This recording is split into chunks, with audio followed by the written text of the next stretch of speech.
Welcome to Chillin' 101. We hope this video helps. In this video, I will show how to make hot chocolate Digiovanni full guide. Heat 2 cups whole milk gently until steaming but not boiling. Whisk in 2 tablespoons cocoa and 1 tablespoon sugar until smooth. Stir in 2 Oz chopped dark chocolate and a pinch of salt. Simmer on low for 2 minutes while whisking. Finish with 1 tsp vanilla and serve immediately with whipped cream now. Use high-quality chocolate and full-fat milk for richer texture, and taste as you go to balance sweetness. For creamier results, substitute half milk with cream or add 1 tablespoon butter. To make vegan hot chocolate, use oat milk and choose dairy-free dark chocolate.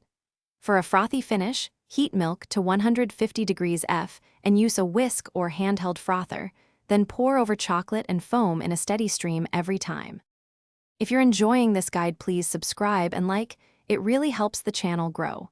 Quick recommendation: I use leak-proof meal prep containers for storing leftover hot chocolate and toppings.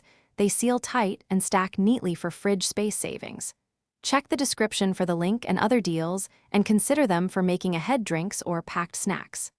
Thanks for supporting the channel. Now let's get back to the video.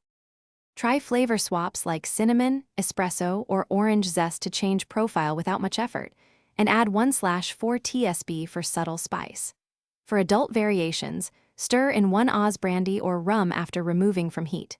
To make a hot chocolate bar, offer toppings like marshmallows, whipped cream, shaved chocolate, and crushed cookies, and label options for guests.